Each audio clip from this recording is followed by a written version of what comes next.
the Oaxaca Streetchildren Grassroots program. Hi Marilyn, thank you for joining us. Thank you, it's a pleasure. So why don't you tell us about your organization? How did it originate? It has a really interesting history, a long history, and I'll try to make it very short, but it was actually started 30 years ago this year. Jody Bauman and her husband Harold, who are now deceased, had traveled to Oaxaca from Missouri. I'm from Nebraska, so that's how we say that state. And they went down just for tourism, and they loved the city. It's a gorgeous colonial city, as you saw in some of those in the pictures. But they were very appalled at all the young children who were of school age who weren't in school. They were running around the square or the main streets. They were selling these little bobbly heads, which probably some people watching this have purchased in the past.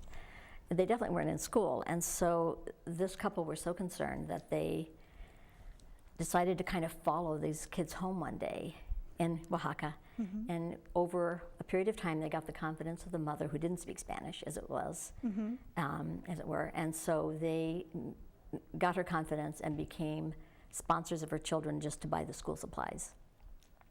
And that was the beginning of the program. And then several of her friends became involved and sponsored more children to pay for their school expenses, which I'll explain in just a minute.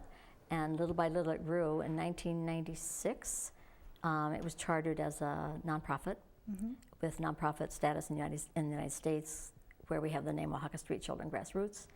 And also it has nonprofit status in the country of Mexico, where it's called Centro de Esperanza Infantil, which means Center of Hope for Youth. So how did you personally become involved with the organization? Personally, I started traveling to Oaxaca about 20 years ago. Mm-hmm. I felt it was my duty as a Spanish teacher to have a couple of weeks every summer where I was immersed in speaking Spanish, which mm-hmm. I love to do. In fact, I would rather do this in Spanish. You might feel more comfortable. You might lose me if you do that, though. But about 15 years ago, I just kind of fell in love with the city of Oaxaca. I'd been to other places in Mexico as my professional development for the summer. And my daughter and I were together, and we just kind of fell in love with the city. We both love the cuisine, which is amazing. We both love arts and crafts. It's an area filled with arts and crafts. Mm-hmm. And we both love the indigenous cultures that are surrounding there. And one of the reasons that I got involved with the project was the state of Oaxaca is one of the third most poverty-stricken states in the country of Mexico. Mm-hmm. It is 90% mountainous, beautiful high mountains, and there's a coast that goes along the Pacific, which is gorgeous. But because of all the mountains, there are still 16 ethnic groups that are totally isolated, that speak their own language, which I think is amazing, as a language teacher. Yes. And if you count the dialects, there are just many, many languages. So many people from Oaxaca they don't speak Spanish. And because they're living in these little pockets up in the mountains, and life is rough and life is hard, like in our country too, people start to come to the cities, to the major cities, and a migration began for these Indians, these indigenous people, to come to the city of Oaxaca. When they got there, their life was worse. They were living in substandard conditions, much mm-hmm. like the kids in Honduras and the kids in Haiti, which you've already heard about. Mm-hmm. No running water in the homes, dirt floors in the homes, and many people sharing the same rooms. And I had just started a Spanish Honor Society in 1999 at Caganchag. And I was thinking it'd really be nice to have some project for these kids so they could really understand the Hispanic culture besides the textbook. Right. And I was in Oaxaca that summer. I picked up a brochure for this program, not knowing anything about it, visited it, and thought, for $150, we could sponsor a child in this program. Well, it's now more than that, but it was $150 at the time. And I brought the idea back to the students. They thought it was great. And that became our involvement with Oaxaca Streetchildren Grassroots as a town, pretty much. And so the first young man we sponsored was sponsored by Caganchag, is Rodrigo Macinas Perez. I know some pictures of him have already run across the screen, but he was 13 when we started sponsoring him. Mm-hmm. He was going back into third grade. He had to drop out of school because his family could not afford the money for the uniform that's required for public school, the backpacks that are required, shoes that they must have. In fact, there's his mother right there, and just on the screen. So the reason there's so many kids out of school is that they don't have the money to buy Right. what they need to buy themselves, and the families don't have the money to put forth $150 or $250 Right. a year. So Rodrigo went back to 3rd grade at age 13. He was a very quiet, shy boy, and I got to know the family very, very well over the years. I went to his secondary school graduation, which you just saw. My daughter was living and working there for his high school graduation. She got to go to that. And I went back last July for his college graduation. He is now a teacher, a special ed teacher, That's terrific. and his whole life has just been turned around by this project. So he's giving back to his community now He as is. well. He's teaching, and the educational system in Mexico is all federally controlled, and they are sent where they're supposed to teach. They don't have a choice. But he is teaching in a little mountainous village way up in the mountains, about 5 hours from the city of Oaxaca, where his mother still lives. And he can come home sometimes on the weekend, a 5-hour bus ride, Friday night, and goes back on Sunday. And some of his students, he told me, actually have to walk to school for an hour to get to school Oh my goodness. from the mountains. So he's personable and smart, and So just by starting off Like by my giving, oh, that's wonderful. yeah, I'm glad yeah, he's it's a flourishing. great experience. So just by starting off by providing school books and school supplies, I mean, this has truly evolved into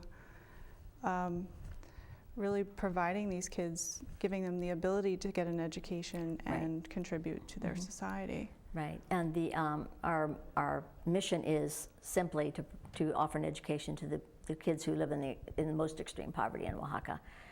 The kids have to be, we do home visits still at first to see if they are poor enough to be in the program, which is kind of a sad comment.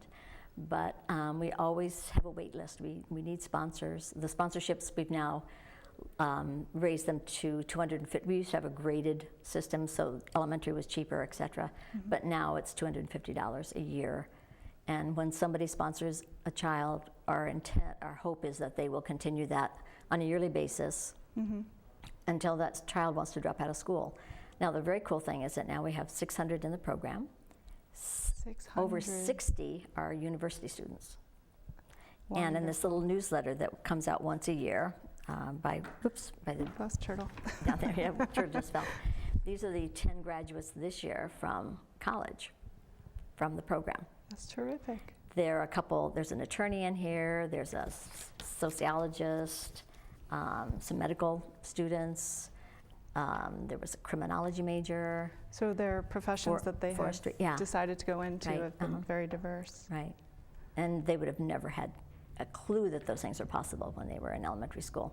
So, That's wonderful, absolutely great. right. Well, Destination Durham will be back after this short break. We are back with Marilyn Horn of the Oaxaca Streetchildren Grassroots organization. Marilyn, how do you feel that this organization affects your life and the lives of those living in Durham that participate, like your students? It became a really wonderful experience, a reason to travel and to take kids to Mexico. And once we became sponsors of the student in Oaxaca, I probably took about 4 groups of students from Cognachog, or not every year, but every 3 or 4 years, down to Oaxaca. My daughter, who was working there at the time, and I organized an exchange program, which was also very exciting. It ran for 2 different occasions, where students from Cognachog went and lived with families in Oaxaca. They were not families of the poor children. They were, in fact, families of probably students who are maybe their more own. well-off than Right. ours in Durham. But it was another wonderful understanding of cultures exercise that was available because of this connection with Oaxaca. When I took kids down to Oaxaca on field trips, we visited the home, we visited Rodrigo's home. One of the pictures that was being shown as we were talking was some of Cognachog students painting a mural in the community center. The community center is the heart of the program in Oaxaca. We aren't a school. The kids go to public schools, sometimes in their own communities, which are outside the city, the main city limits. Right. 2 little boys in the program live an hour out of, their school is an hour out of the city, but they're sponsored they have sponsors who pay for their uniforms, et cetera. So the community center serves as a support system. We have a free lunch program for those students who can come in. We have tutoring things going on. We have volunteers, wonderful volunteers that come and give their time, sometimes in big groups, sometimes for a short amount of time, sometimes for years. And so that's how we're able to make a difference in the lives of the Now, kids how there. does somebody volunteer? Actually, two of my friends who were in Oaxaca for almost 3 months this winter, which made me a little jealous, but I'm happy for them. Especially after this winter. Yes, they both went and did some volunteer work. John taught the kids how to play harmonica, which was a really exciting thing. Fun. My girlfriend and I bought harmonicas, sent them down with him, and he went and gave classes on that. And then his wife, Jackie, went and did some jewelry making workshops. So you can, my daughter and I worked in the kitchen one summer when we were down there just visiting. We worked for 2 weeks just helping make the lunch. So I learned how to peel chayote, which is horrible. Your fingers look like they have almost glue stuck all over them. But it was a great experience because it's all those things that go into making that center a viable thing. You can email them to see if you're coming down for a while. You can pop in and see if they have things for you to do. Now, do you still have Coggin-Chog students that are involved in the program today that still volunteer? No, well, I have students that have become very close to the community and some who have graduated and gone back on their own. Some have done some in-between college work down there. They've done a semester abroad in Oaxaca. So they've continued and those friendships, especially from the exchange program where they were living in each other's homes, and we hosted children here in Durham too, from Oaxaca. Those friendships have been really fun to watch. So where do you see the organization going in the future? We are constantly trying to make our program grow, but we've come to a point where without sponsors, we can't accept new people in the program. So it's really up to us in the U.S. to do what we can for fundraising. Last year I did an event with Perk on Main, with Katie at Perk on Main, which was wonderful. And we raised a good amount of money for the community center. And we tried something online. On Facebook, we tried a raffle of some pretty cool arts and crafts from the area. So I'm always looking for ideas. So if anybody has any great ideas, they can give me a call. Well, thank you, Marilyn, for sharing your experience with us today. Oh, thank you.